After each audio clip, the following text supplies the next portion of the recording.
Hi, everybody. I am Dr. Duke, university professor for 25 years. I am the academic director of Freedom Project Academy. I'd like to welcome you to our presentation, American Education in the Age of Trump. We're going to take a good long look at the current state of education from the top of the universities all the way down to homeschool. And I'm joined today with a very special guest, Alex Newman. Alex is a journalist, an educator, an author, a critic, and a consultant, the author of a very important book on education, co-authored with Samuel Blumenfeld, the late Sam Blumenfeld, named The Crimes of the Educators, which I think tells us where Alex sits. Alex, thanks for being with us today. Thanks so much for having me here. Appreciate it. We're glad to be doing this, and we're excited, so let's get rolling. I want to start with the universities. Anybody who's paying any attention sees that the universities have become places where every problem in American education has coalesced.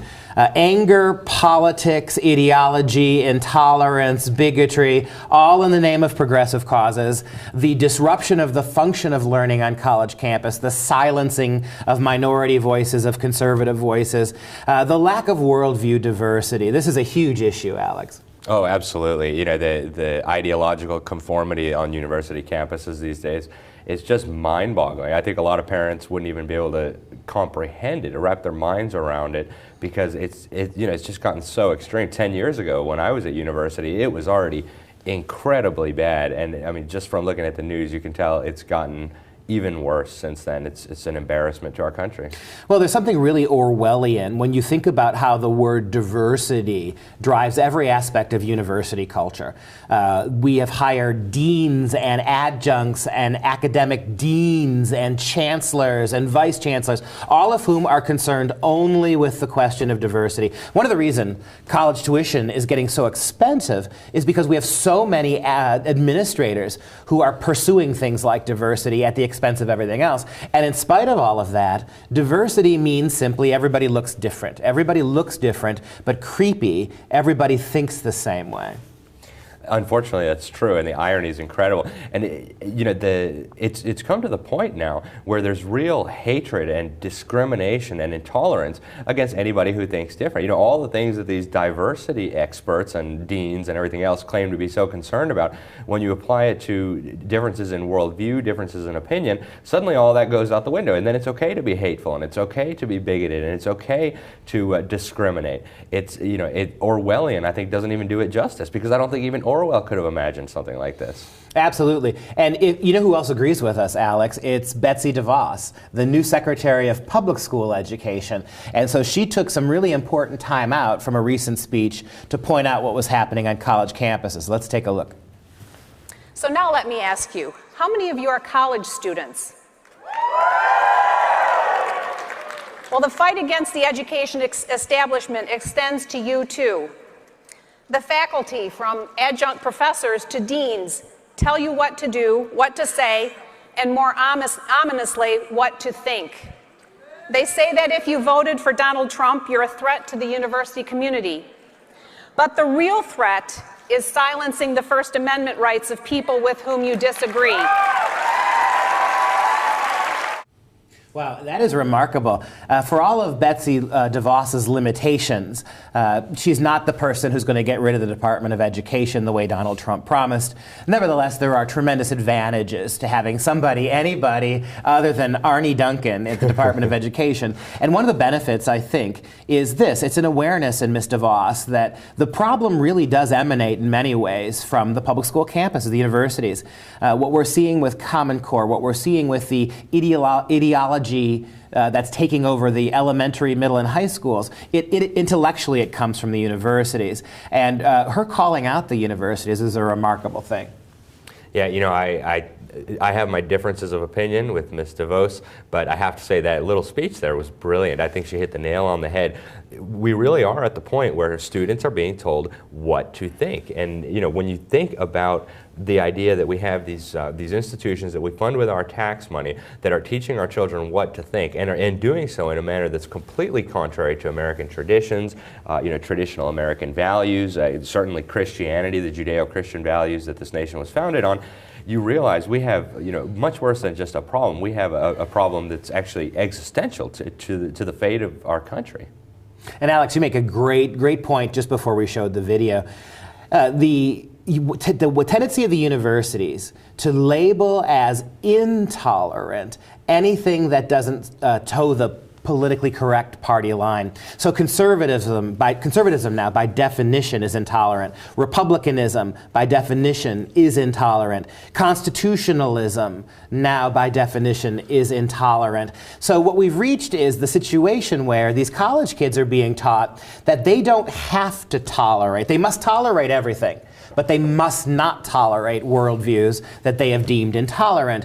And that's where Alex is exactly right. The violence, the hostility, the throwing bricks through windows, the shutting down campus because conservative speakers have been invited. What I find most troubling about the modern campus is these same kids demanding absolute sensitivity, absolute tolerance for their worldview, who demand to be protected with safe spaces, demand to be protected with puppies and kittens and coloring books. These are the same kids, when they encounter an idea they don't like, they feel absolutely justified in bullying people, punching them in the face, barring free speech, pulling fire alarms at conservative talks to have to empty out the building. It really is quite shocking, Alex. It is, and beyond just being disgusting, I think it really is a threat, because people need to realize these are the people who are eventually going to grow up. We're all going to die one day. These are the people who supposedly are going to be taking the reins of power in our society one day, in government, in academia, in business. And when you have this kind of monolithic viewpoint that considers that any diversity from that viewpoint is a threat and can be shut down violently and that can be justified, we're talking about a very dangerous situation here for the future of freedom, for the future of religious liberty, for the future of the economy.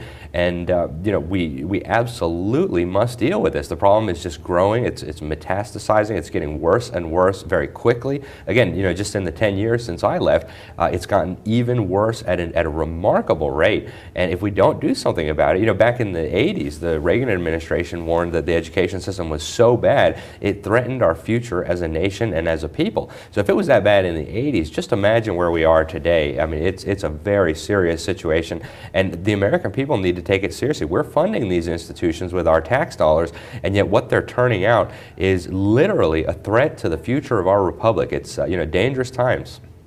Yeah, and I would urge moms and dads listening to this conversation to recognize that universities are corporations. They are not primarily places of education. These are places, the big public universities, the private Ivies, they're sitting on millions, if not billions of dollars of endowments. These are places that are flush with cash. And nevertheless, your kid's tuition keeps going up, his book fees keep going up, technology fees keep going up, dorm fees keep going up. So these places are loaded with money. They're taking more and more of our public dollars. More and more of our taxes are going to support and prop up these schools. And we have a right, because of the corporate nature and our implicit and explicit contributions through taxes to the running of these universities. We have every right to demand balance and fairness. If our corporations, if American companies were behaving with this kind of discrimination to a particular group, a group with a particular worldview, the federal government would be investigating and shutting those corporations down. We must use the same pressure to demand the same kind of tolerance for competing worldview that we see in any other company corporation. We have to make sure that we understand that these universities are for-profit entities. They are taking tremendous amount of state, federal, local, and taxpayer money. We pay for their salaries. We pay for their maintenance. It is absolutely critical that they are fair and balanced and equitable in their treatment of all of our kids. Yeah, and to build on that a little bit, corporations are supposed to add value, right? Corporations exist to add some sort of value, whether it's putting resources together into some kind of product. What value are these universities actually adding? Yeah, they're cranking out kids who have degrees in gender studies and ethnic studies and who knows what other kind of garbage. But is that adding value? I would argue that it's actually doing the opposite. It's destroying value. It's destroying minds. And we're paying really good money to destroy value. So something needs to change here. Yeah, I realize the universities are insulated from the traditional pressures of the marketplace because they don't actually operate in a market. They take our tax dollars. But that means we as taxpayers have an extra responsibility to stand up and work with our state representatives, say, we cannot continue funding this kind of garbage. It's a threat to our freedom. It's certainly a waste of money. It's a waste of minds, and something's got to change. Let's take a look at some of this behavior and what they're reaping from what they've sown by this social justice intolerance. All of this bigotry, bias, worldview discrimination, it all falls under the umbrella of social justice education. And as I've said many times, social justice education is neither social nor is it just. It's antisocial. It's pitting people against people, groups against groups, races against races. It's antisocial, and it is unjust because it's dictated purely by policy, politics, and skin color. Take a look at what's happening at the University of Michigan, a long-time offender in Ann Arbor about freedom of speech, freedom of worldview, freedom of viewpoint. Well, student activist groups on campus at the University of Michigan, a group called Students for Justice at the University of Michigan, they're demanding campuses provide, quote, permanent designated spaces on central campus for black students and students of color to organize and do social justice work. What in the world are your kids paying all this money for? Why are you subsidizing their student loan debt when all of this money goes not to help kids become better at math or science, reading, writing, or history, but to find safe spaces, funded safe spaces to engage in social justice activism? And by the way, not only are they demanding this, they are already, the University of Michigan is building a $10 million dedicated multicultural center for black and minority students. So not only is the university committing all of these funds, our money, to build a center that is exclusively for black and students of colors. Not only are they doing that, but now the other student groups are demanding more. We demand more. A separate facility, separate money, separate dedicated faculty, all to promoting social justice over and above what's going to go on in the Multicultural Center and over and above what goes on in the classrooms already anyway. It is staggering when you think about this. It really is incredible. I almost can't believe this is happening. You almost feel like someone's going to pinch you and you're going to wake up. You have here, these people are literally advocating for apartheid. Right? They want separate development. They want to keep certain races out. They're lobbying literally for segregation. Now, there's something fundamentally wrong when we're paying our tax money to these institutions so that they can enforce policies of segregation and apartheid. And the irony is that so much of this is done under the cover of anti-racism. How could it be anti-racist to have this obsessive focus on race to the point where you want to exclude people of a certain race from some area or from some activity? I mean, we have entered the world, just a complete... It's like an insane asylum being run by the most lunatic people in it. Something is really, really wrong here. And I think from the outside, maybe on the campuses they're in their little bubble, but I think from the outside this is self-evident to anybody looking at this. So we need to bring these kinds of things to the attention of people in positions of authority, people in positions of influence, so that we can sort this out. Because it might be fun and games. It looks maybe kind of funny, humorous, but the consequences are real. And again, I emphasize again, I think this stuff is dangerous. Yeah, and the thing that we really need to take away from all of this is that classical liberalism is dead. We can't call this liberal. These are not liberal values. As much as I object to much of the liberal platform, this goes way beyond that. This is leftism. What you're doing, the classical liberal university professor used to argue that under the skin we were all the same. That the purpose of a progressive society used to be to get colorblind, right? To make it so that we didn't see color, that we didn't treat people according to their race. These leftist ideologues are actually, as Alex pointed out, they're segregating on the basis of race. Their entire platform is racist. Your color, your skin color, your gender, your sexuality, your ethnicity, these completely determine what you are. And so if you happen to be of the privileged minority complexion or sexuality, then you cannot possibly be a racist. racist, and nothing you can do can escape racism. And so it's a huge, reductive, incredibly simplistic approach. We're spending all this money to educate our kids, and we're basically telling them that you are no better or worse than your skin color, that the amount of melanin in your skin determines your worth or your lack of worth, that we can discriminate now in the name of non-discrimination. This always blows me away, that in the aim of non-discrimination, the objective to be non-discriminatory, we must discriminate to bring that about, is staggering in its illogic. It really is amazing. You know, you would think that some of these people would have taken logic courses in middle school and high school. FPA offers those. Why don't the other schools offer it? Because if anybody was actually thinking about this, if you think through this, it is nonsensical by definition, and yet it's happening. It's being perpetrated with tax dollars, and it's really sad. And again, I can't emphasize strongly enough, I think it's very dangerous. I think when you think about what the logical conclusion of all this is, where does all this end up? You realize that we're marching toward a very dangerous situation. Violence is already happening. We see this on the college campuses. The anti-fascist movements, ironically, behaving just exactly like fascists.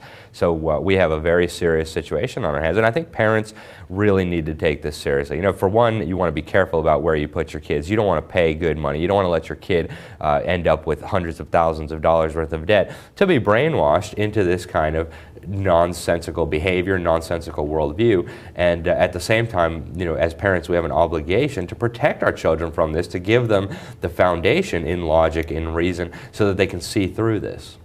Love what you said there about anti-fascist groups, so-called anti-fascist groups, acting as fascists.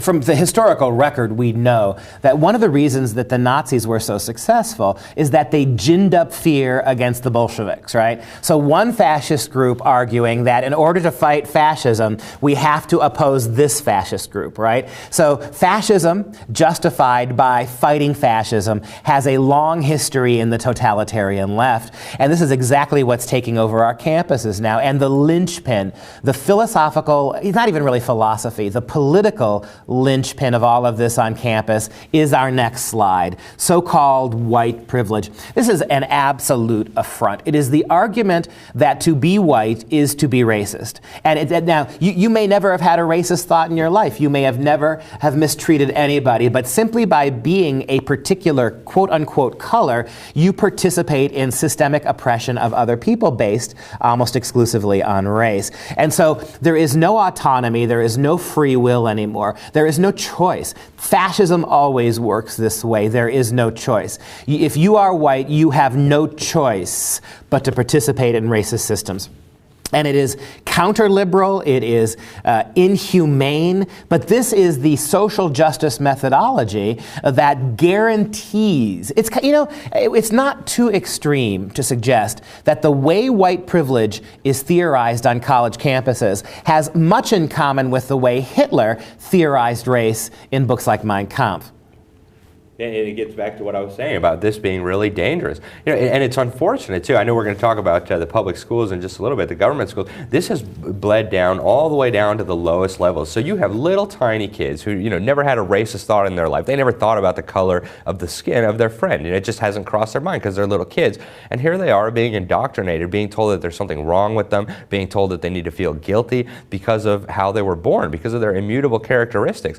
I think it's abusive. It's harmful to children. It's harmful to their mental well-being. It's harmful to their spirit. It's certainly harmful to their academic learning. And what does it accomplish other than divide people, helping the establishment, the elites, divide and conquer people? And to go back to what DeVos said, I love her comments about the education establishment. That's something I've been harping on for so long. We really do have this education establishment, and I don't think they're clueless. I don't think they're out of touch. I think this is all very malicious. I think it's very calculated to bring about certain end results that they're hoping for, and that is hatred, that is division, that is the ability to manipulate people and make people cower in silence.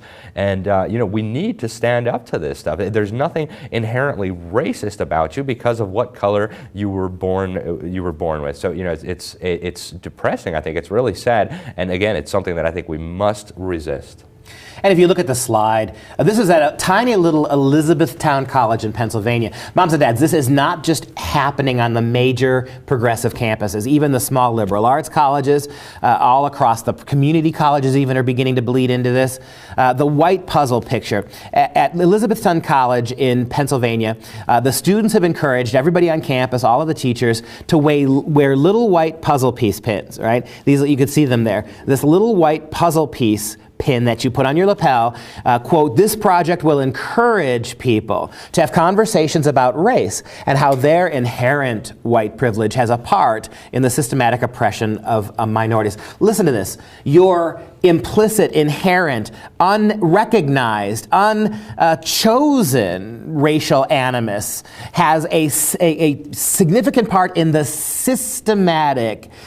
So how can something that you do not feel, you do not know, you do not participate in, you do not share, you do not openly voice, how can something that is merely inherent in your skin color make you part of a systemic problem? I mean, it is so disproportionate and out of all logical understandings that we used to have about how human behavior, human choice was constructed. When I think of this, there was a great Seinfeld episode a bunch of years ago. You may remember it when Kramer goes and participates in the AIDS walk, right? So he's against AIDS, he wants to fight AIDS, he's going to walk with all these crusaders against AIDS, but he won't wear the AIDS ribbon, right? The equivalent of the little white puzzle piece. He won't wear his AIDS ribbon, and a number of gay activists belittle him, bully him, and ultimately beat him up, even though he's 100% supportive of the cause, but he won't label himself with the ribbon. These white puzzle pieces, they're designed to do nothing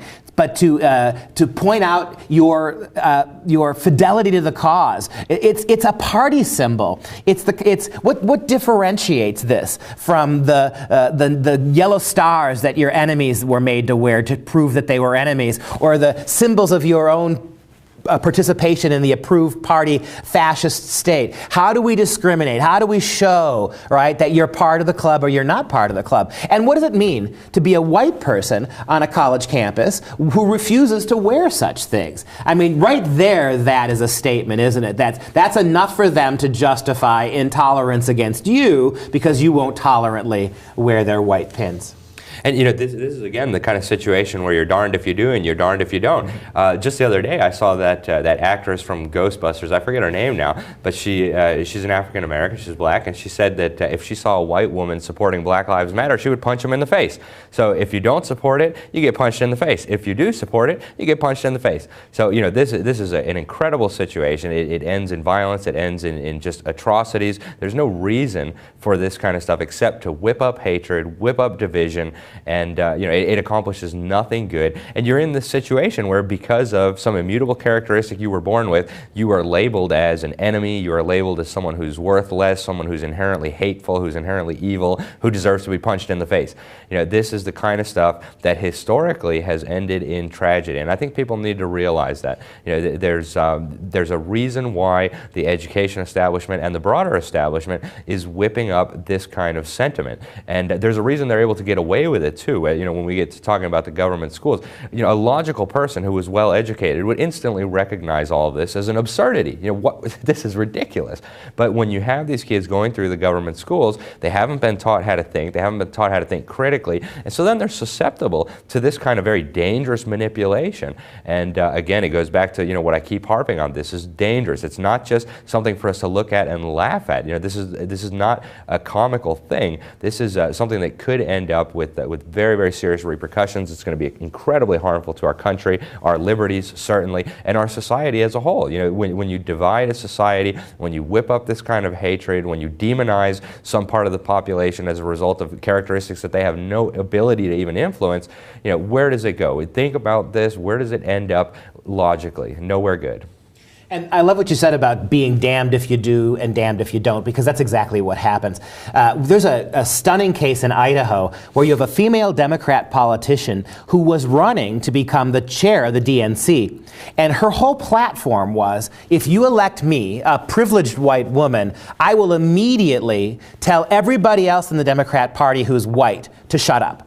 that I, as a white woman, give me all the power to run the DNC. I will silence all white people. I will tell white people that their only purpose is to shut up and listen. I will tell white people that they must not speak, they must not argue, they must not debate, they must not participate. However, me and my white femaleness, I'll be in charge of it all. This is the kind of staggering nonsense that you see spilling off of the college campuses and getting even deeper and deeper into the culture at large. This idea of privilege, right? And if you look, you see the irrationality of what the slide demands. The woman is Eileen Ida, the president of the college Democrats, who's calling for this white puzzle piece pin program. And so you would think the university, theoretically populated by adults, you would think the university, whose job it would be to oversee how education is done on campus, who in theory should be there to provide balance, to fight and combat discriminatory mindsets, would fight this? No. This is the kind of statement that you get from liberal ed speak on college campuses.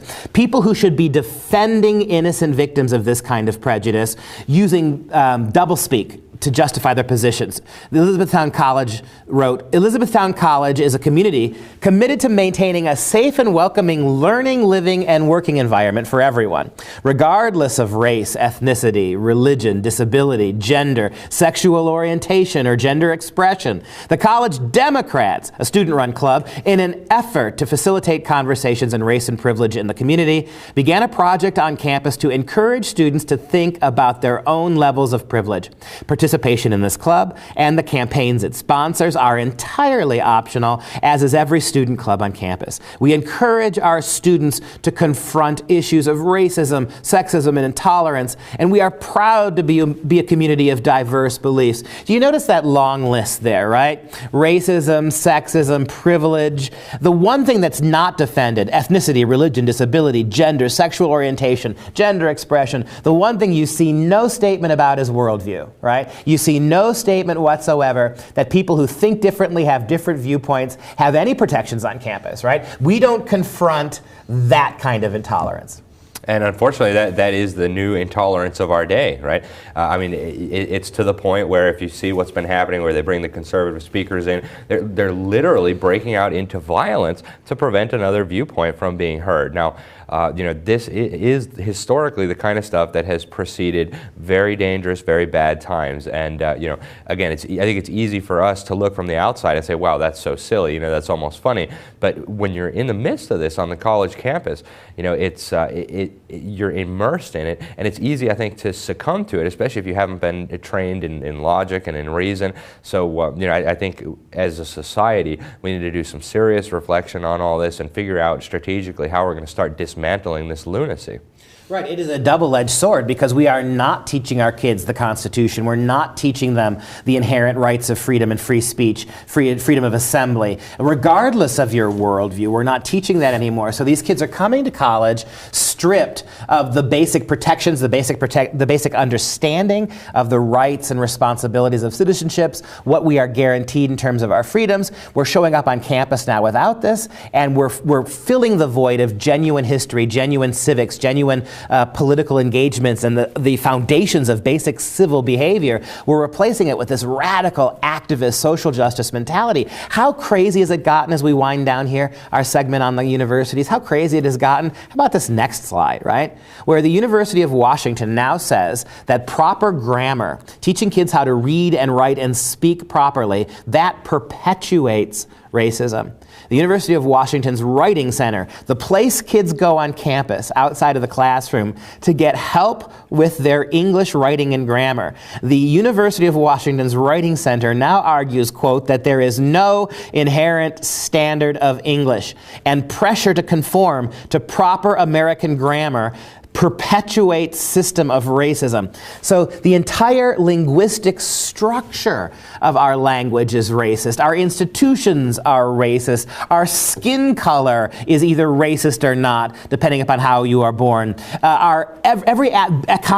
The economy, economics is bigoted, debate is bigoted, universities, institutions are all racist and bigoted. In other words, anarchy. The only way you fix this is to tear everything down, to unmake everything, to stop speaking any recognizable language, to stop participating in any kind of government, any kind of civics, any kind of economy, do away with it all, and then try to reconstruct from the ashes of anarchy the just utopian communist state. That's all I can figure out that they want, right? Let's completely remake everything. But we have 100 years of history that demonstrates that when you create this intellectual anarchy, this vacuum at the center of civilization, it doesn't result in greater justice and tolerance. It just results in fascism. Some strong man steps into the void and twists it all to his will. We have so much evidence for that. I think you're absolutely right, and I think the danger is clear if you look at history. What the cultural Marxists have done, and if you actually read Gramsci, he talked a lot about this. Take down the culture, abolish all the traditions, Western civilization. That's the way that they realized they were going to be able to bring down our societies. They realized that with strong families, with Judeo-Christian values, with religion, with traditions, it was going to be impossible to tear down a society and rebuild it in the totalitarian image that they wanted it. And I think this all needs to be seen in that context. This really is, it's much more than just an attack on proper grammar. It's much more than just an attack on a person because of their skin color. It's an attack on the bedrock of our civilization. And I think it's easy to take civilization for granted when you have it.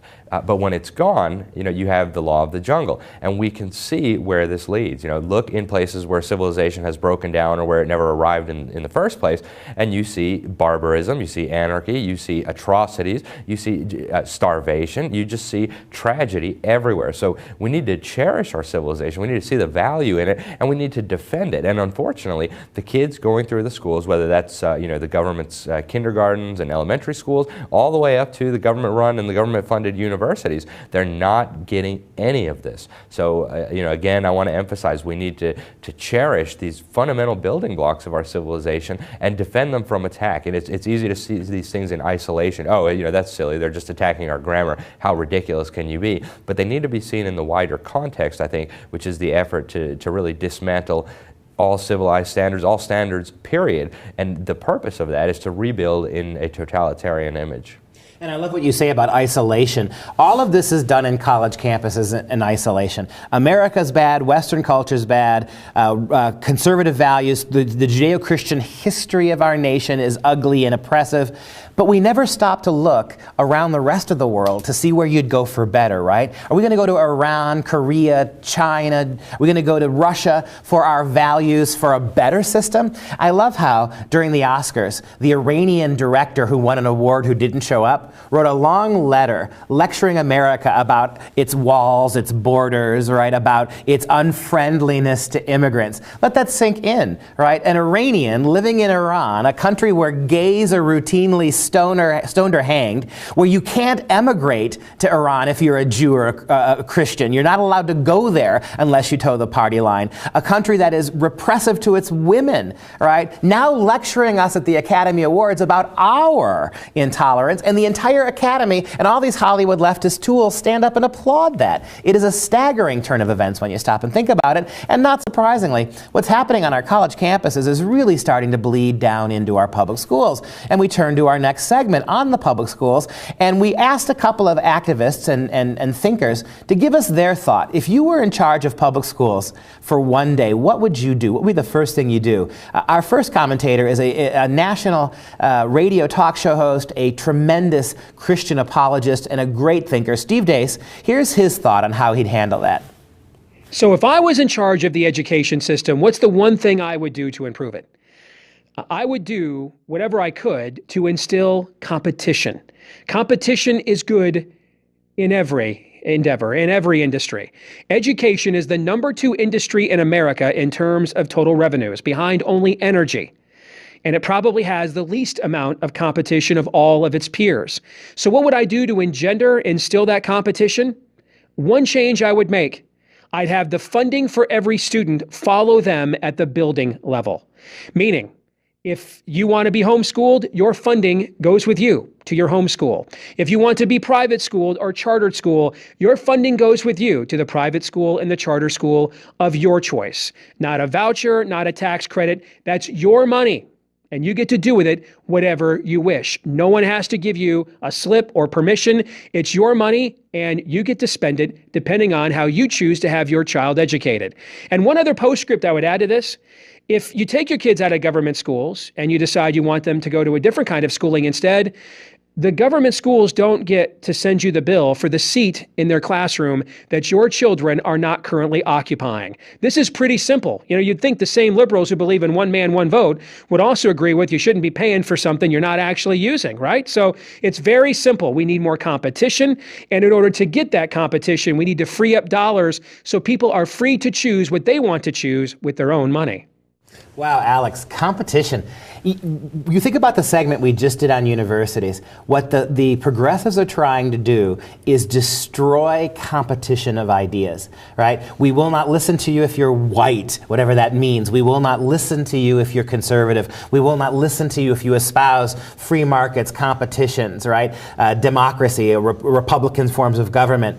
And so what Steve is saying, so well articulate, if we had real competition for education, we allowed parents to take the resources that are being confiscated by the state through property taxes and funneled into the public schools. If we had real competition that allowed parents to keep that money, how could we begin to fix education?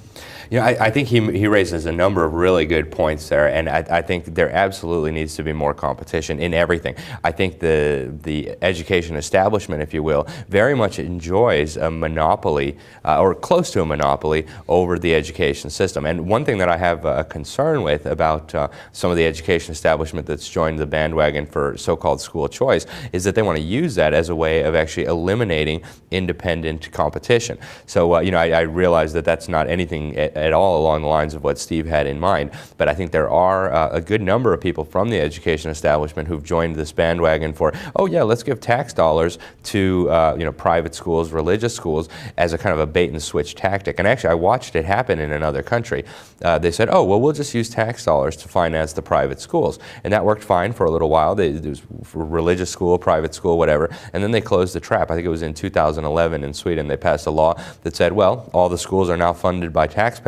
Therefore, all the schools need to obey the national curriculum. They need to teach the same gender ideology and the homosexuality, all of that, and so they all have to teach the national curriculum. So I think that's a very real danger, but I think true competition is actually the solution here. If the education establishment and the establishment more broadly did not have a monopoly on the minds of the children, we would get back to having actual diversity, intellectual diversity, and I think that's what we need to get more of. I love what Steve said about your money following you. So if you only have real choice if you have the ability to put your kids wherever you want them and not still have to pay for the public schools, right? If the money that is taken from your taxes, taken from your sales taxes, property taxes every year is not taken out, right, to fund the public schools for a seat that your kid isn't taking, then you have freedom of choice that can't be co-opted by the government. The problem that a lot of us have with school choice as it's formulated, even by people like Betsy DeVos, is that it's a bait and switch. We're going to use taxpayer money to fund charters and vouchers. But as you just said, already doing it in Sweden, sooner or later, if the state or the federal government is paying for that, they'll determine what gets taught. And so it's not choice. The buildings are different, the delivery method is different, but it's all the same education, and that's not genuine choice. I also love something that you pointed out. You used the word monopoly. Earlier in an earlier segment, I used the word corporate. Our big education administration, from the universities to the public schools, these are corporations. They're corporate entities, and they're behaving like monopolies.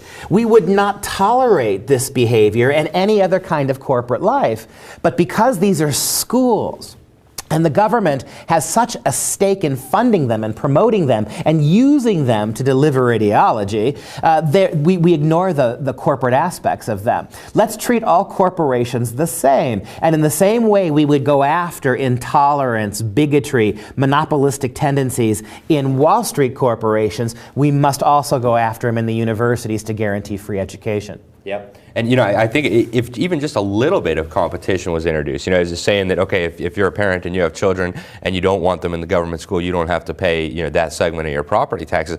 I think that would expose a big part of the problem, because people would realize these schools are spending $200,000 a year under the guise of educating a student over whatever 12 years, and these kids, a lot of them are coming out and they can't read their high school diploma. So if you could show that for a fraction of that cost, you could create a well-educated, well-rounded student, and that's done all the time in this country. The homeschoolers are doing it all day, every day, all across this country by the millions. It would expose the entire fraud that is the government school system. And so I think it's a brilliant idea. I like the idea. If you're a parent and you don't want your kids to be put through this, I very much like the idea of being able to keep your money. The only reason I think we should be cautious is because the politicians will say, oh, well, we're giving you a tax break, therefore we want to attach these regulations to you. So if we can keep the regulations and the strings off of it, I think it's brilliant. What you just said is true. Politicians, right? The politicians always have a money-grubbing answer, don't they? And so what in the world, look at our politicians. Would you want them having any educational say over what goes on in a kid's classroom?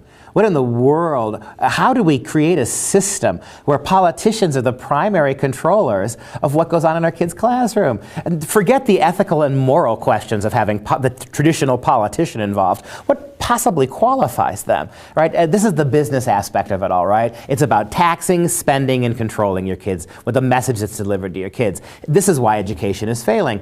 And let's take a look here. If we go to the next slide, this is really a alarming thing. We've been talking about the quasi-fascist aspects of so much of what is already happening on campus at the universities and what's going now on in the public schools. We all recall 8 years ago when President Obama took office, how many public schools were converted into little temples of worship for the president? Do you remember all those kids in public school time being forced to sing hymns and paeans of praise to Barack Obama?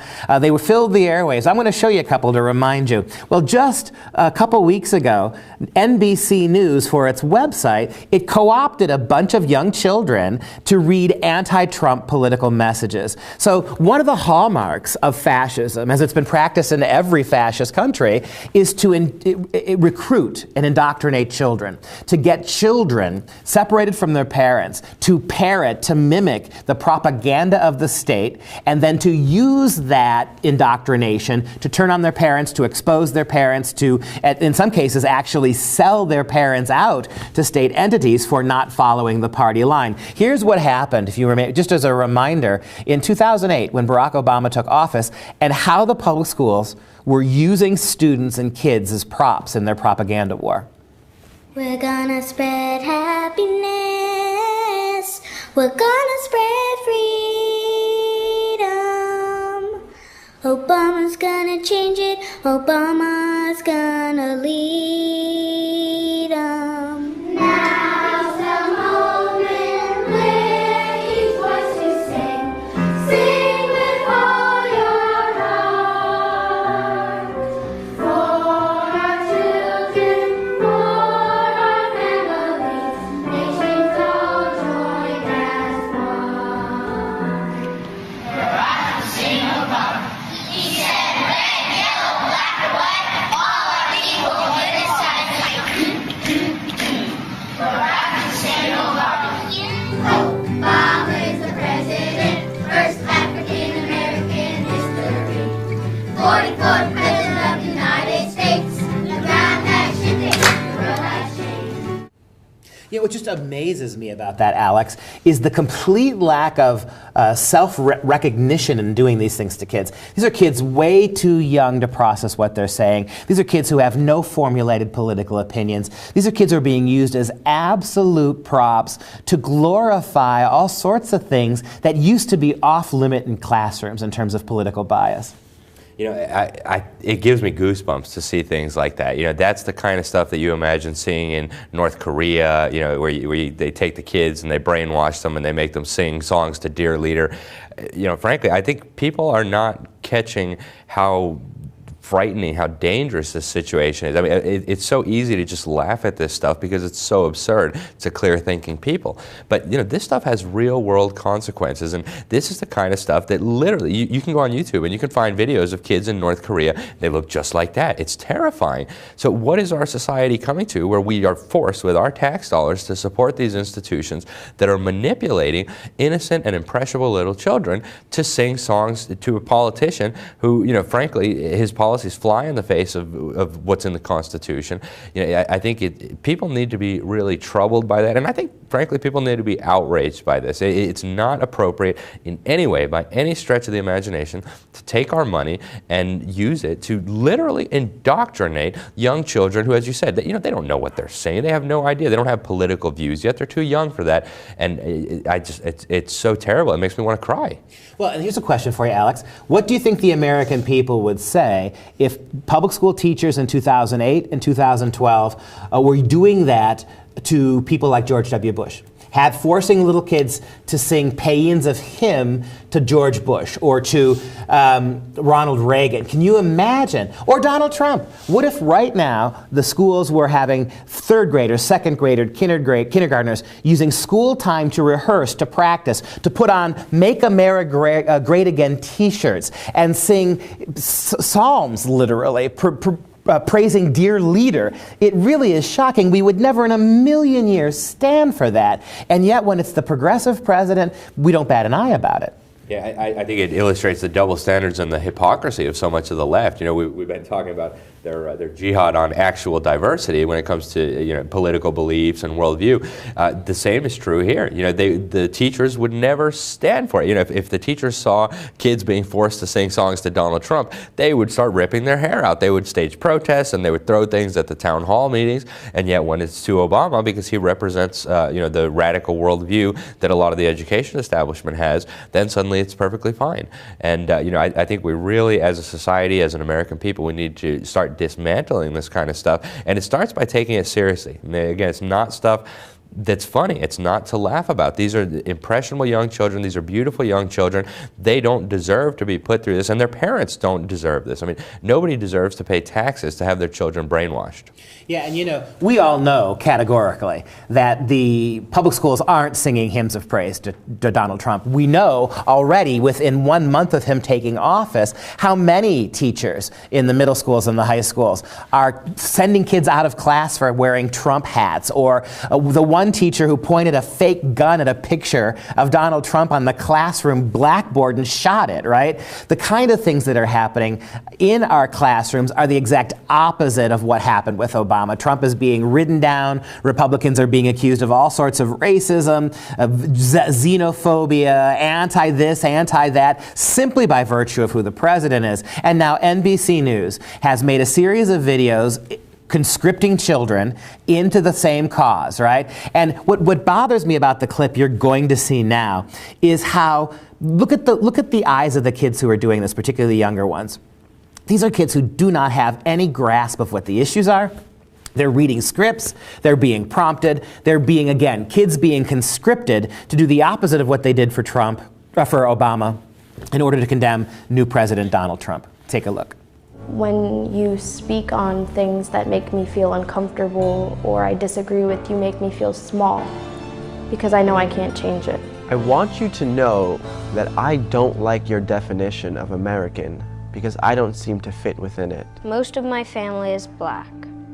I'm afraid that you're gonna hurt some of us blacks. Right now, you're just kind of in the middle. You're swaying towards bad, but I think you can sway back to good. You are here attempting to whitewash America. Some of my friends are really scared about you building a wall and the travel ban because a lot of their families live in different places. Well, maybe next time, just sit down in a quiet room and fully think about what you're gonna do before you do it.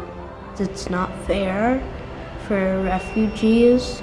There is no need to garner so much hate for countries based on the actions of a single group or organization.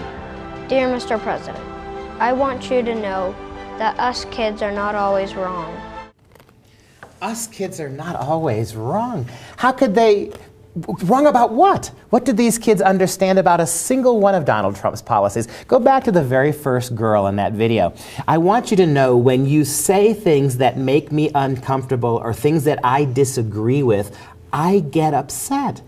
Well, everything has the possibility to make you think about what that means for education. If you turned around and said to your teacher, you're not allowed to say things that make me uncomfortable. You're not allowed to talk about issues that I don't understand and I feel bad about. I mean, this is that kind of fascism, isn't we were talking about on university campuses, right? That you, Mr. President, say anything at all or address any issues, big people, adult issues that I'm uncomfortable with, you upset me because I can't change it, right? I can't stop you from talking about those things. This is the death of education. This is conscripting children, basically, to tell an adult, right, the President of the United States, who has much bigger fish to fry, that you can't do X, Y, or Z because I feel bad. And the last kid there, right? We're not always wrong, Mr. President. When it comes to you, an adult, right, who 60 million people cast votes for in one way or another, you have to do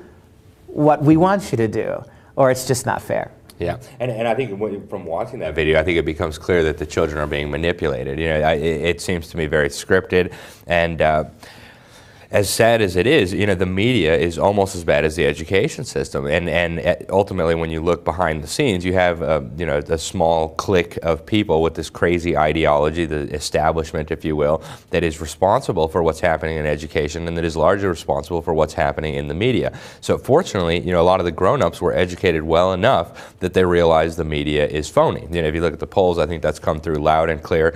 Less than 14% of Republicans, I think, have any trust left in the media. And yet, you know, with the kids, they don't have the ability to reason as well as adults do, and especially with, you know, the education or lack thereof, they just don't even have the skill set to do it. And so they're being manipulated again, and it's disgusting. Again, you know, ask yourself the counterfactual. If when Barack Obama took office in 2008, schools were making videos with young, white, conservative kids, right, from white bread suburbs, talking to President Obama. When you ignore the Constitution, sir, you hurt my feelings, right? When you wrench power away from the people to the executive branch, right, you're making me feel bad because I can't stop you. This would have been shouted from the rafters as child abuse, right? And so it's the one-sided nature of all of this that's so creepy. Back to the hypocrisy again. You know, they're hypocrites, and I think they have this view that the ends justifies the means. So if it means manipulating the children, if it means dumbing down the children, they don't mind. They're happy to do it because they think the ends justifies the means. And so the means here, you know, are very abusive of children. I think manipulating and indoctrinating a little child, I think, is just wrong. And yet these people are willing to do it because they believe in, you know, this ideology, and they believe that furthering their ideology requires this kind of behavior. But, you know, I think when you reverse it, you realize the hypocrisy. You realize how totally inappropriate it is. And, you know, as we talk about this, the one thing that should pop into our heads, too, is how counterproductive any of this is to what goes on in the classrooms, right?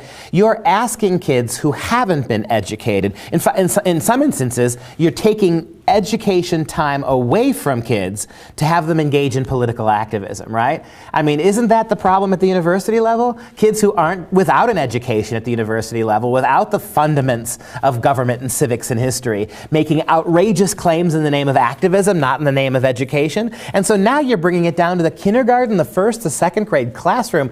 And this is a huge problem. How much of what goes on in the public school classroom has nothing at all to do with reading, writing, and arithmetic? Think about the new slide here, right? The big issue now is transgenderism in the schools. And all this is a big issue now, this transgenderism, because Barack Obama rather illegally rewrote an existing law, Title IX legislation, right, which had been vetted, had been moved through Congress. There was due process done to get the original Title IX legislation. All the Obama team did is simply took out their little red pen, drew a little caret in existing legislation, and added their little two or three sentences on transgenderism in the schools, and then acted as if this was the law now. Every school in the country then was forced to conform. Every public school had to knuckle under to this advise and consent giant little piece of legislation, this non-legislation that was illegally appended to existing legislation. And so now the schools are consumed with the idea of transgenderism, all on the basis of that one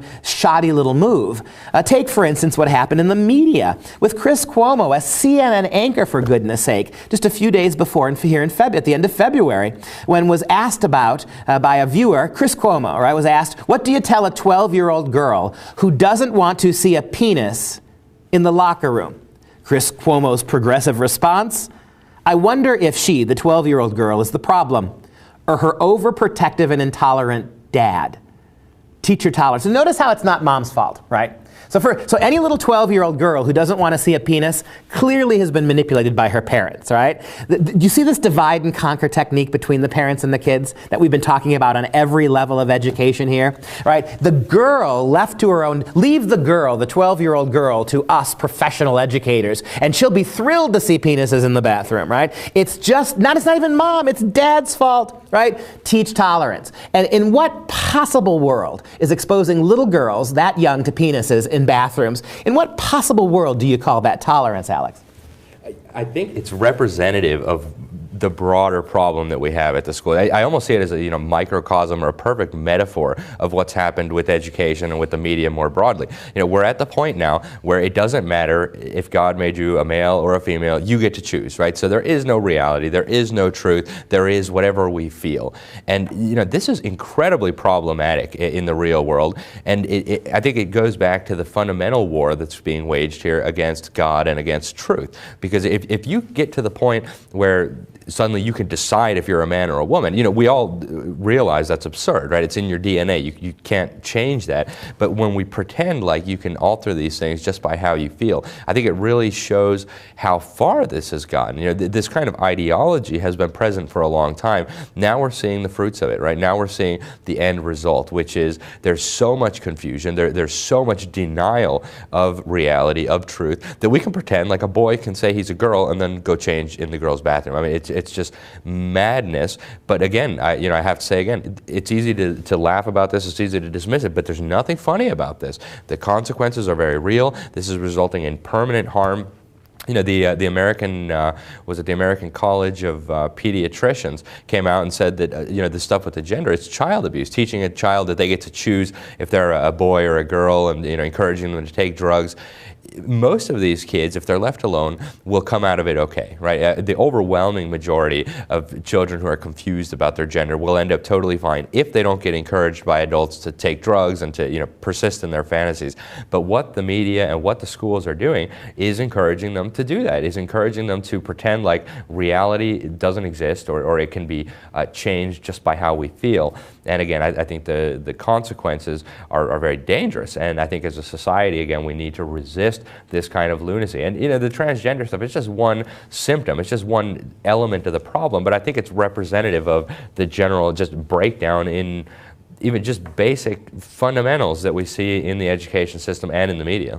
Well, it blows me away. You just said that, right, in the modern university, in the modern campus, middle school, high school now, you are what you say you are, right? No questions asked. You have no authority to challenge somebody. You're a 12-year-old girl who thinks she's a boy. That's absolute.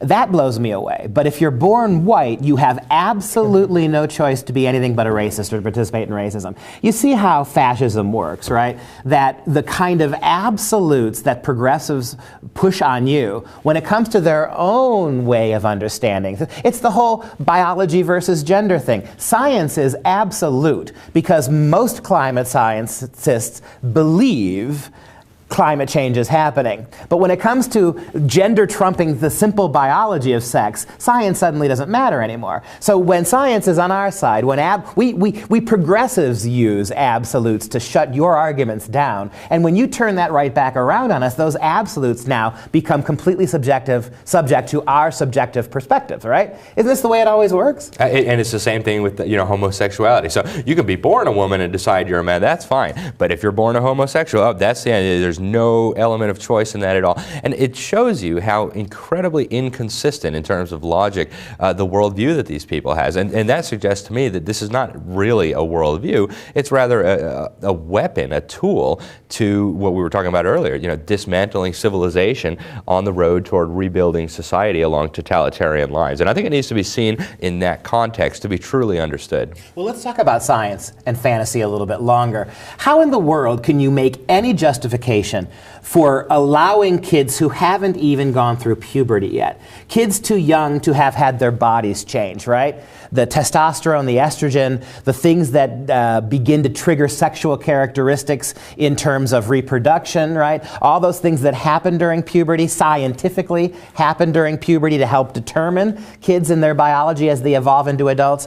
What possible justification, Alex, can there be for exposing 6 or 8 or 9-year-olds to hormone therapy or to even to reconstructive sexual surgery, kids who have not even been allowed to go through the natural scientific biological processes that their bodies would come to go through? How do we allow kids that young in the name of science, right, to be transitioned before their bodies have had a chance to become what they are?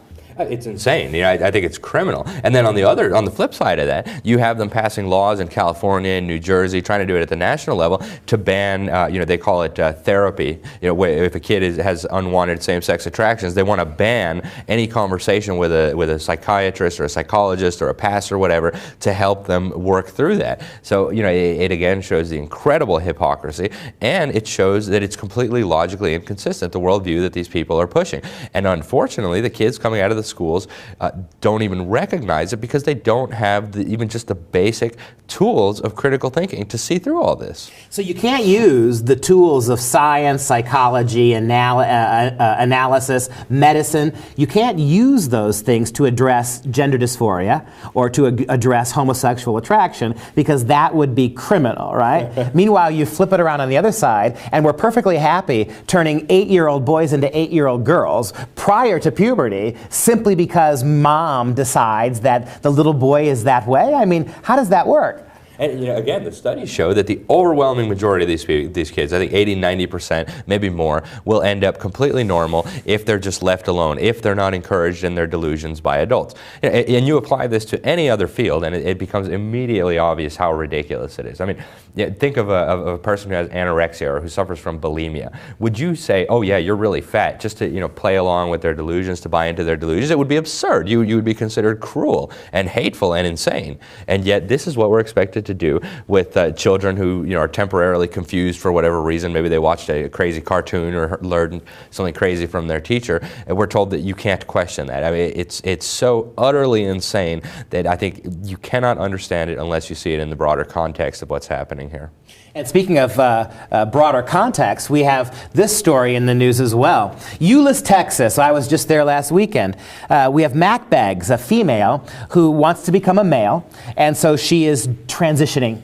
She's a female wrestler who is becoming male, and so she's taking all sorts of testosterone. She's going through the therapy and the treatments to become male, or well, what she would consider male. We have to call him now, according to the media. But she's wrestling girls, right? So she is wrestling girls while she's on doses of testosterone that are boosting her strength, changing her body chemistry, right? And these girl wrestlers are getting destroyed by her because of the disadvantage here, right? And so take a look at the short clip here.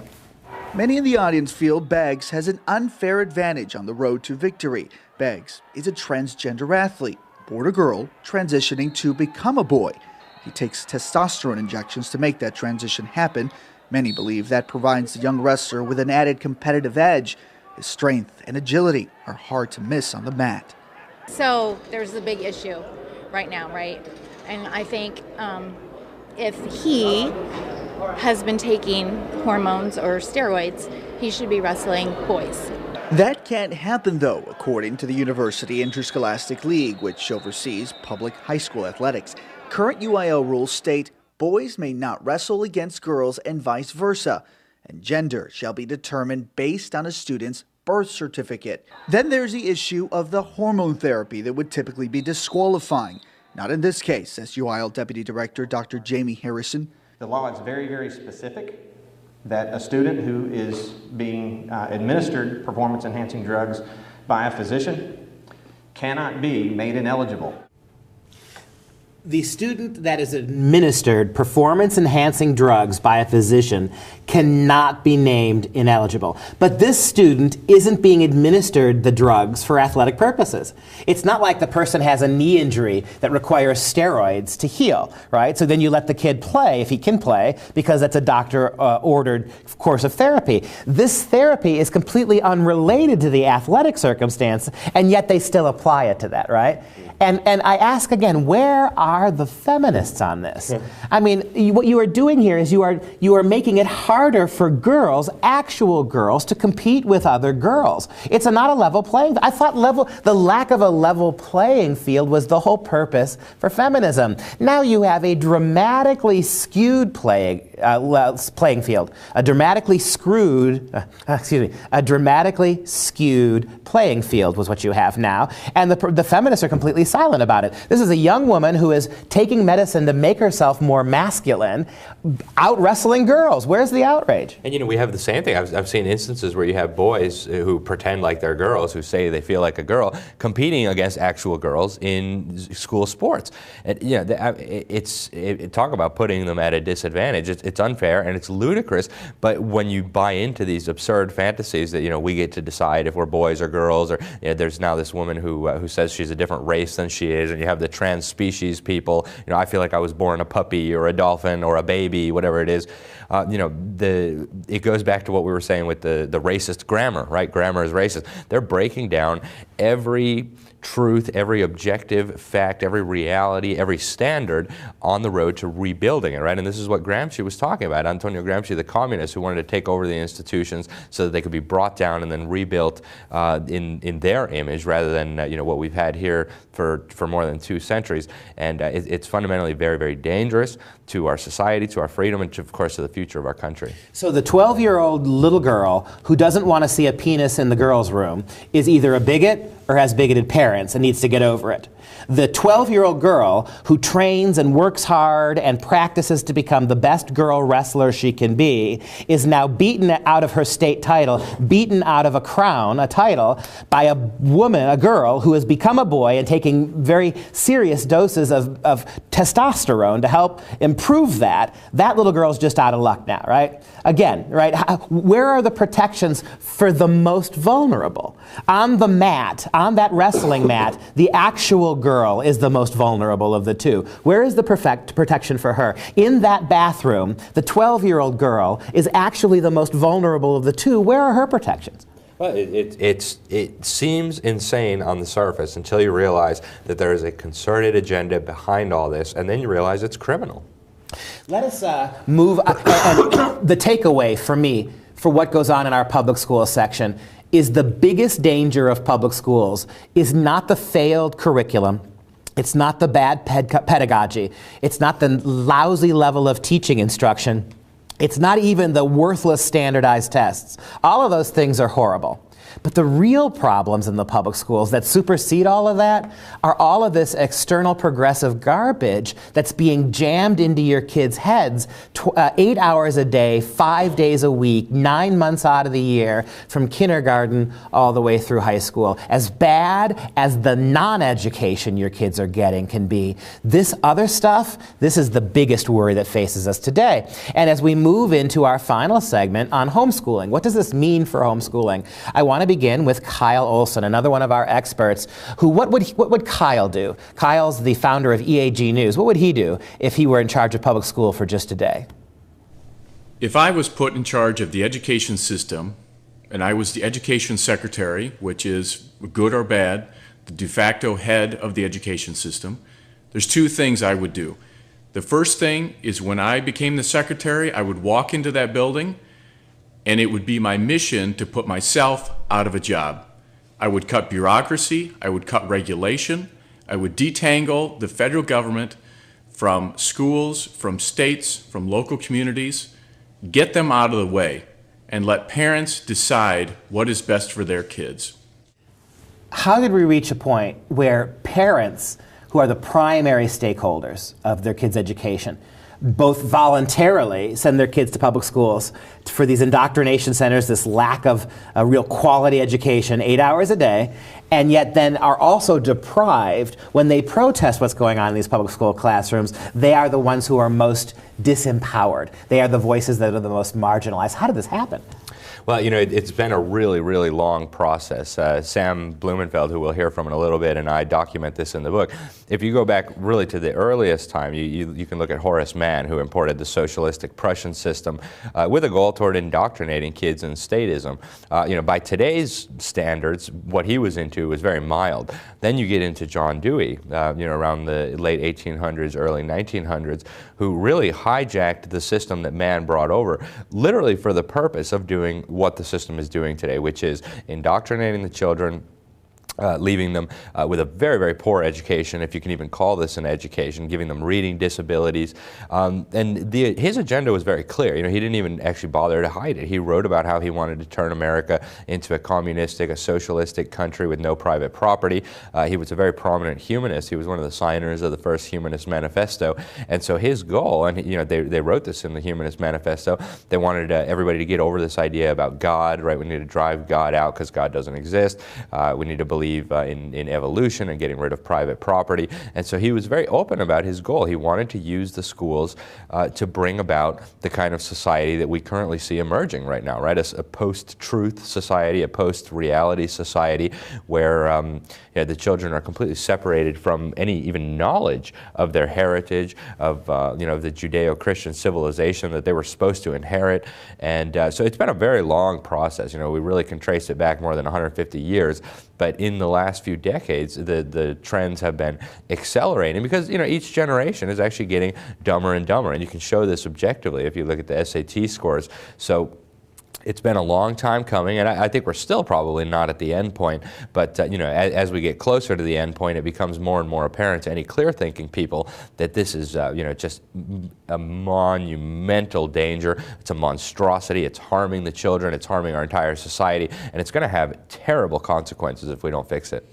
Kyle makes a great point about getting the public, politicians, government, getting the Department of Education, getting the educrats, get them out of education, right? That's a first good step of returning power to the parents. And you closed your comment by bringing God back into it too, right? God and the broader view of education, the idea, because with God you have the possibility of individualism, right? If God exists, He made us all as unique individuals. We all have different gifts and talents and abilities. We all have different callings and vocations in life. That is a very different worldview from the collectivist worldview of people like Horace Mann, John Dewey, and almost the entire educational establishment today.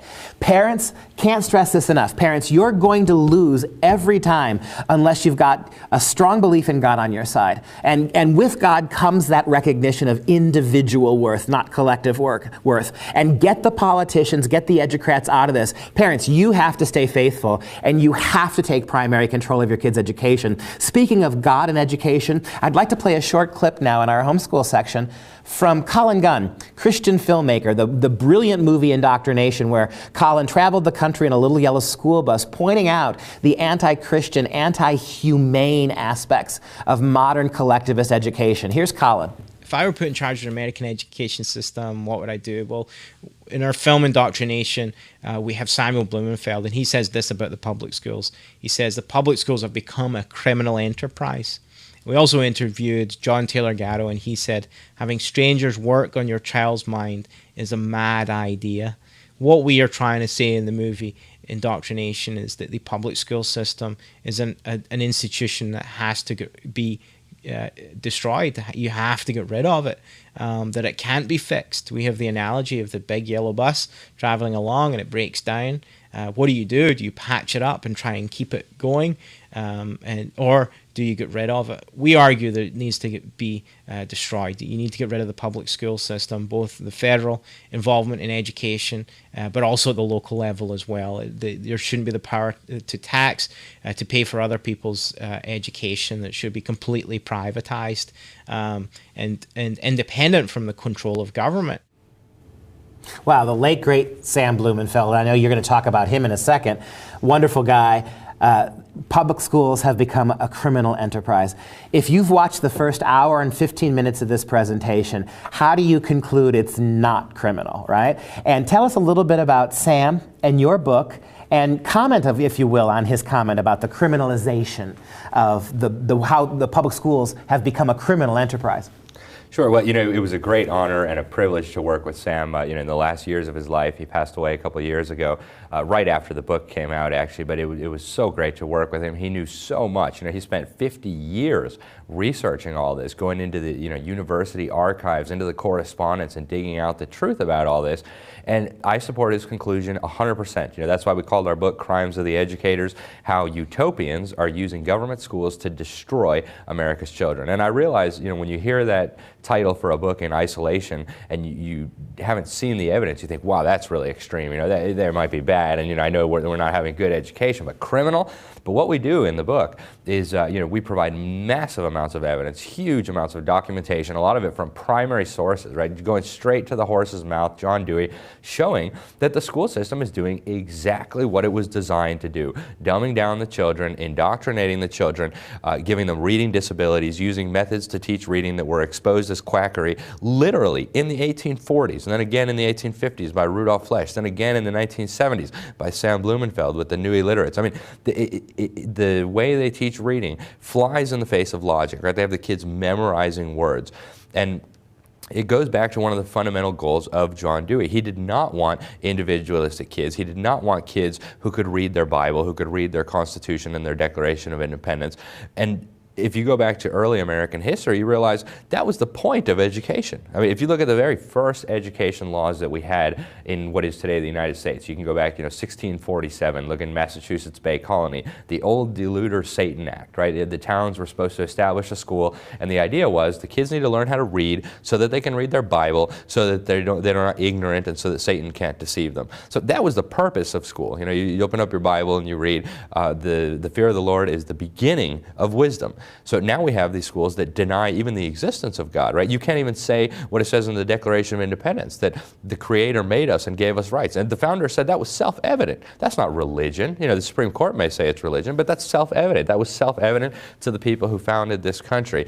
And we see the fruits now. Our society's falling apart, our government's out of control, 20 trillion in debt, 200 trillion in unfunded liabilities, abortions and drugs and crime and gangs, and it's getting worse, right? This stuff is all snowballing, and there's no end in sight. And Sam and I both attribute the bulk of these problems to what has happened in the educational system, starting with the kindergartens and the elementary schools.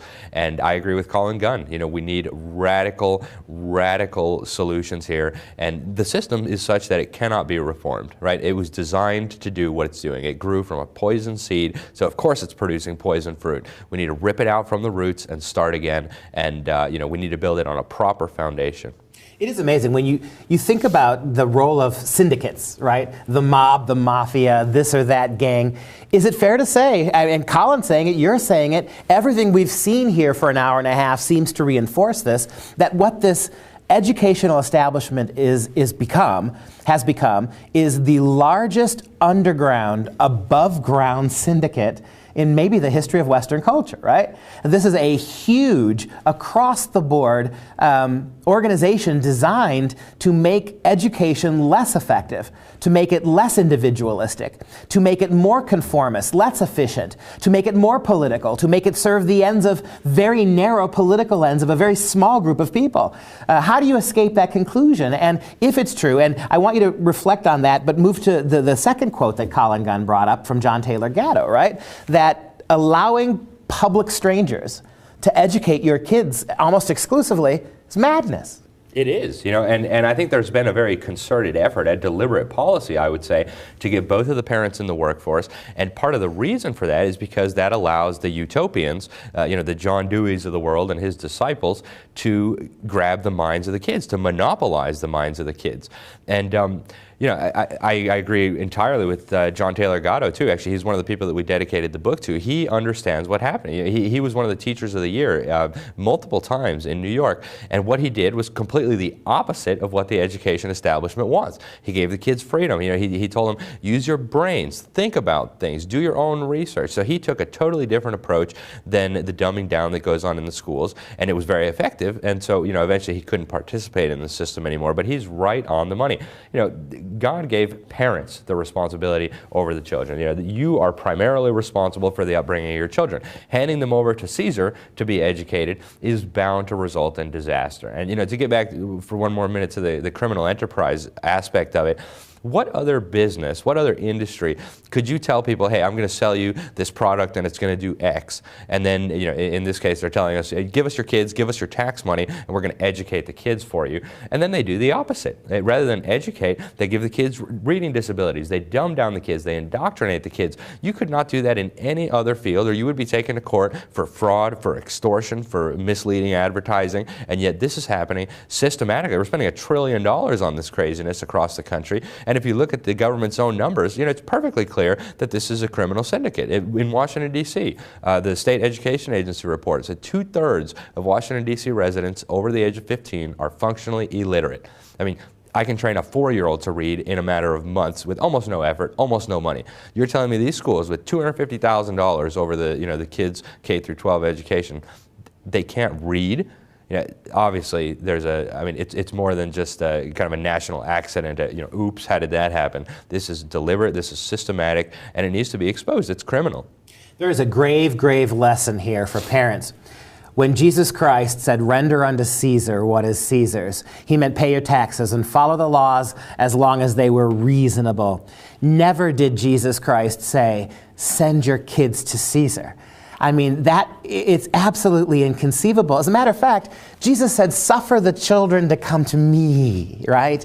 You pay, if the coin has got Caesar's head on it, you give it back to Caesar. It's garbage, but you bring the kids to me, right? This criminal syndicate now, right? There's no other way to label this.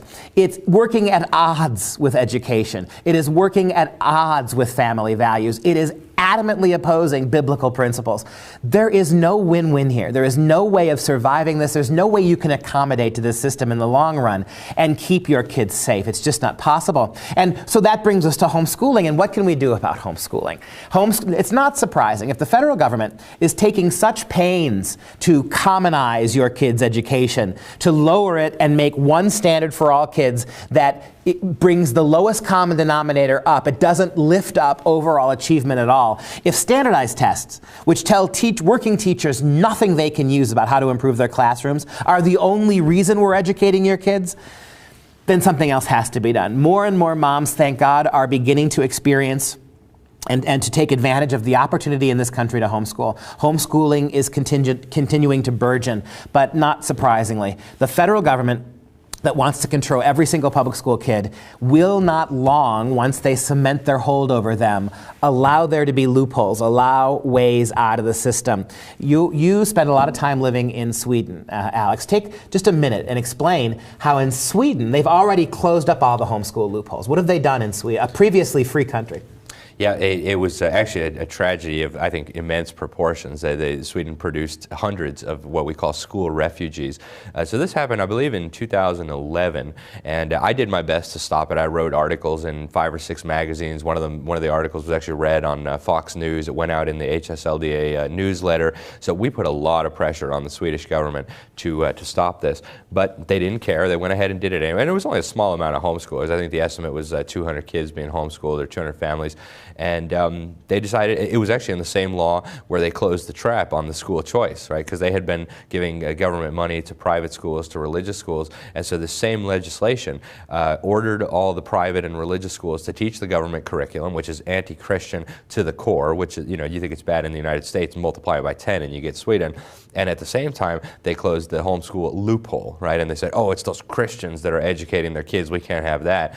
And, you know, fortunately, the homeschool community there is very tough and very they resisted, right? The government did not get a single additional kid in the schools, as far as we know. Almost all of them fled the country. They went to Norway and to Denmark and to Finland. A lot of them went.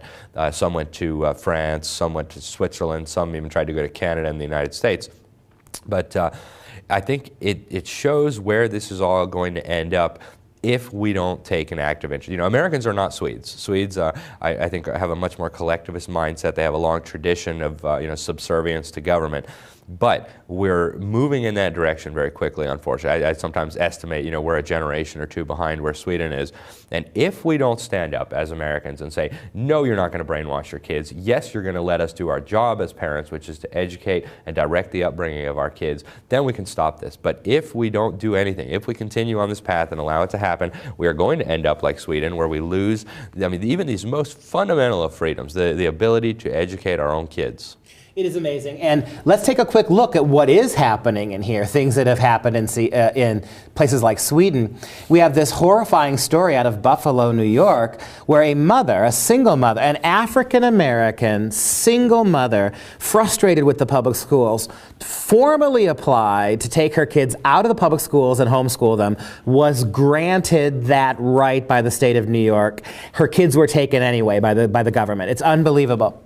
Single mother Kiari Harris was fed up. She says her 2 elementary school-age children weren't excelling at their failing Buffalo public schools.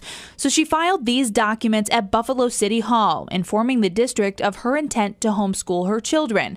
According to the documents she provided to 7 Eyewitness News, they're dated December 7th, 2016. And the district says here it received her paperwork. I spoke directly to the homeschool coordinator, and she told me that from this point on, my children were officially unenrolled from school. But she says a week later, CPS called, wondering why her kids weren't in school. I told them that my children were homeschooled now, and I said that I can furnish the documents if they need to see it. Harris says she went on with her homeschooling, but then, less than a month later, I was confronted by the CPS workers and the Buffalo Police Department, and they said, well, it's too late now to show these papers. The judge has already made the order. We have to take your children.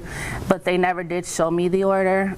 And so since they didn't show me the order, I said, well, I'm not just going to give you my children. And from that point, they arrested me and said that I was obstructing the court order. Harris says she hasn't seen her 2 children in 3 weeks. They've been living in a foster care institution. I'm just a mother whose children have been torn from her arms. The Buffalo Public School District says it cannot comment on this case due to federal laws, but says in order for a parent to file for homeschooling, they must have full custody of the children. Harris says she's a single parent and always has had full custody until her kids were taken away. In the land of the free and the home of the brave, no mother should ever have to ask the government's permission to be the primary educator of her kids. This is America. This isn't Sweden. This isn't Germany, which has banned homeschooling. This is America. And here you have the exact demographic, a single female African American doing her best to give her kids an education and a life. This is exactly the demographic that all these progressives say they're trying to help. They've failed them. From kindergarten through the universities, they have failed people like this woman. And they failed her kids. And so this woman used the power of freedom and liberty to empower herself to educate her kids. She even went through the formality of getting the state's permission, and the kids were ripped away from her for weeks at a time while she was persecuted for executing what is a basic maternal right. We are not far, Alex, from seeing what's happened in Europe happening here. That's right. You know, that clip is a really ominous sign of where this can all end up if the American people don't get active, don't get organized, don't get educated so that we can resist this. You know, the same kind of thing has been happening in Sweden, same kind of thing has been happening in Germany. They kidnap the children of homeschoolers, they arrest the parents, they fine them into oblivion. And, you know, there are many, many people in this country, very powerful forces that would do the exact same thing here if they thought they could get away with it. So we must resist.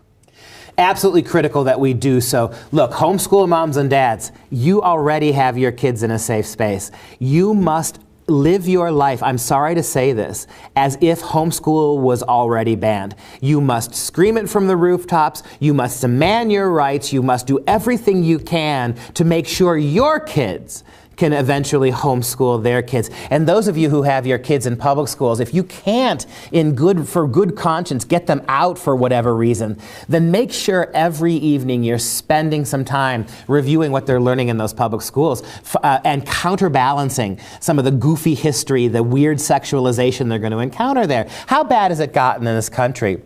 When we look at our last slide, because now Donald Trump is president, and because now Betsy DeVos has been confirmed as the education secretary, liberals now, the same liberals who for 8 years have told us the Second Amendment was evil and guns were the scourge of the nation, are buying guns now, liberals, at record numbers because they're afraid of Trump, right? So now that their guy's not in power, all the liberals have suddenly found the Second Amendment. Well, guess what? Now because the liberals are so afraid of Donald Trump, they're also becoming, you guessed it, Alex, advocates for homeschooling. We've got some slides here, right? Since Betsy DeVos has been confirmed, a Twitter poster by the name of Baisley said, quote, looking up how to homeschool my kids, right? She says, because that's what has to happen. Because Donald Trump is going to destroy the public schools by pulling all of this political indoctrination out of it. So this homeschool mom potential is going to have to go to homeschooling to fix what's broken in the public schools. How about Kimberly Trierweiler on Twitter, right? She feels broken. Safe spaces. She writes, DeVos, ugh, so glad I'm not a teacher anymore and my children are not in school anymore.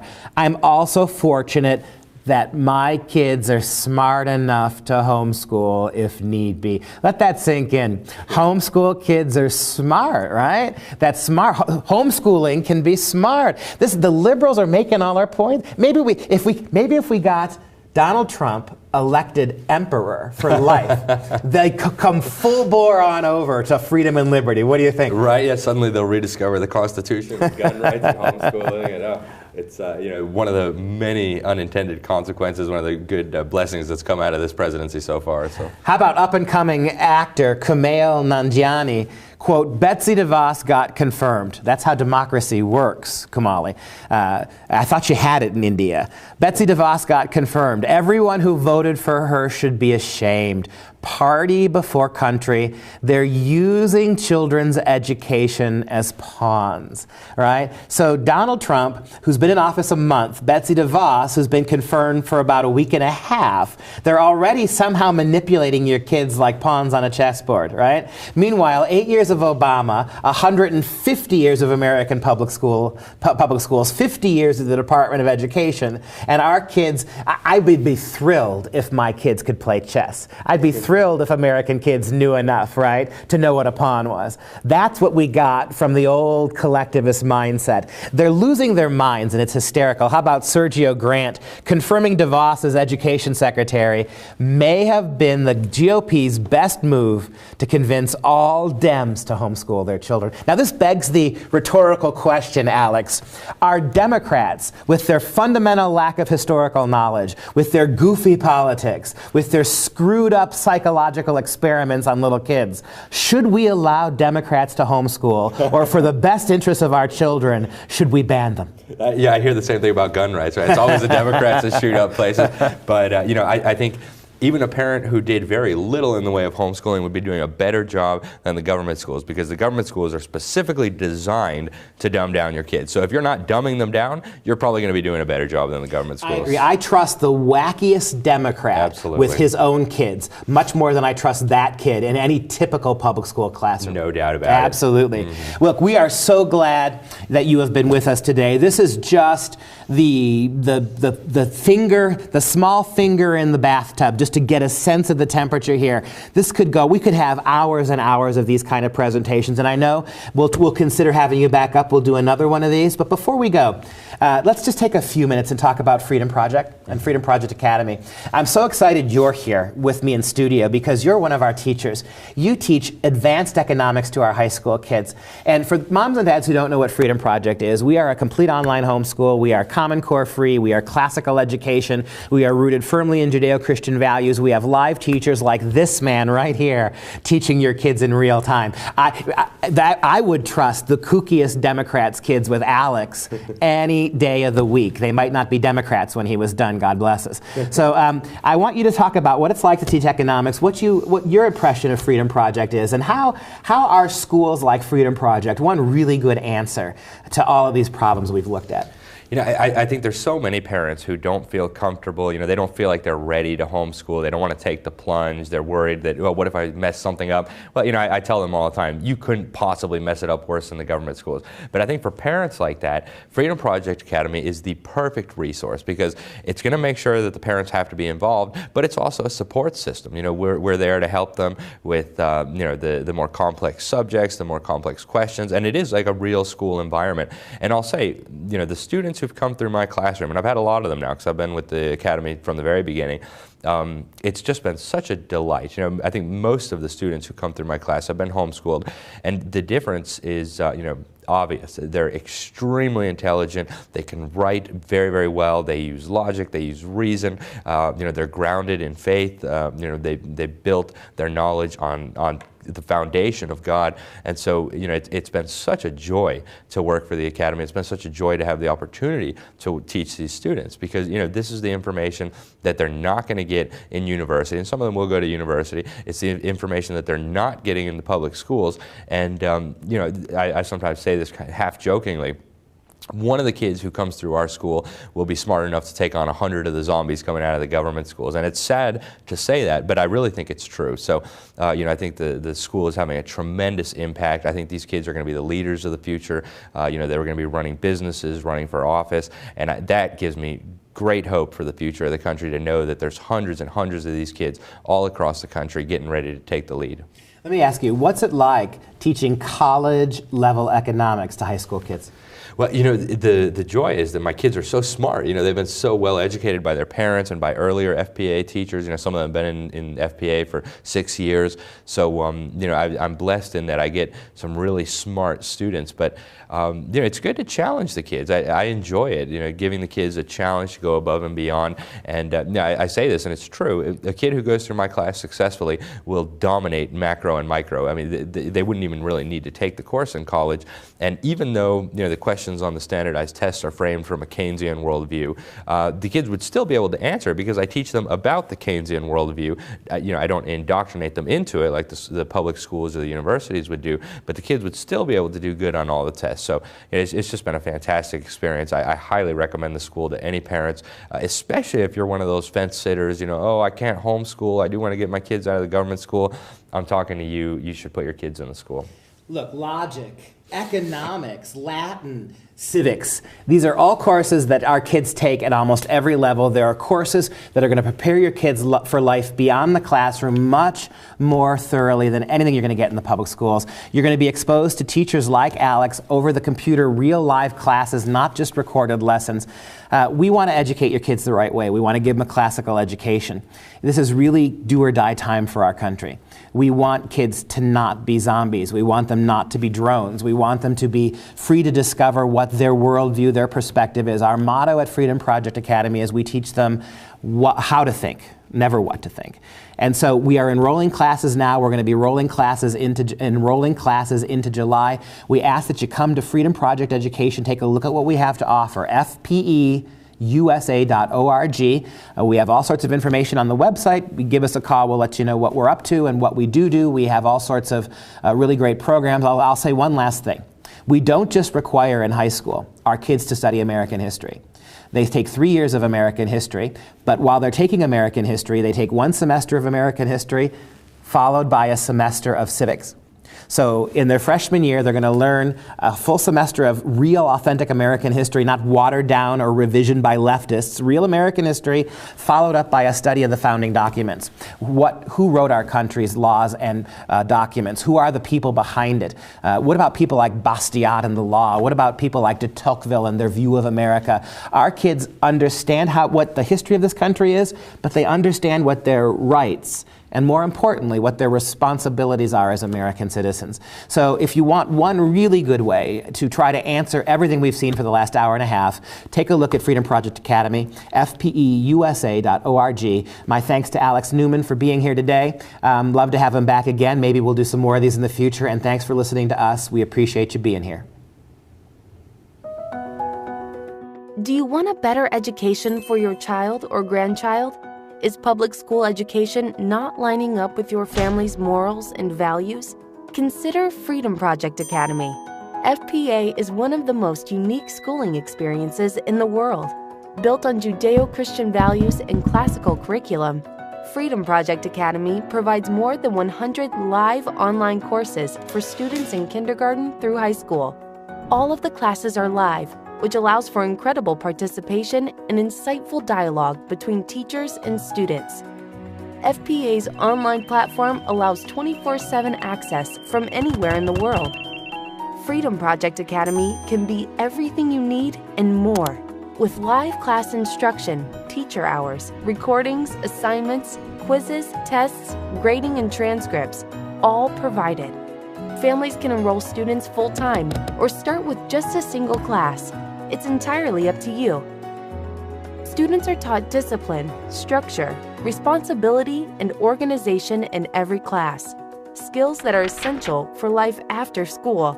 At FPA, students are going to read and write, not just type, but physically write and develop strong foundations in math, English, science, and unapologetic history. Students are taught to think critically and in turn will receive an incredible foundation and skill set to make them competitive in higher education and the marketplace. Hey there, my name's Kimberly Schlattman. I'm with the country music band Little Big Town, and my daughter attends Freedom Project Academy. And I wanted to tell you how very much we love it and why we love it so much. My band spends probably 200 days a year on the road, and I didn't want to leave my little girl at home, so we searched and searched for a way that she could do school and still be with me. And then we found FPA, and for us it's absolutely perfect. Wherever we are in this whole wide world, as long as we have Wi-Fi, she can do school. And it's a great, hard, tough education. Don't let that scare you. We're just so happy to be a part of the school. And if you're thinking about sending your child somewhere where they can have the flexibility of travel or just being at home with you, it's the perfect place. Parents across the country are seeing the immediate impact Freedom Project Academy is having on their children and entire family. That's because FPA is built to teach students how to think, not what to think. Freedom Project Academy is faithfully educating America. Enrollment runs March through July. Visit us online and request your free information packet today.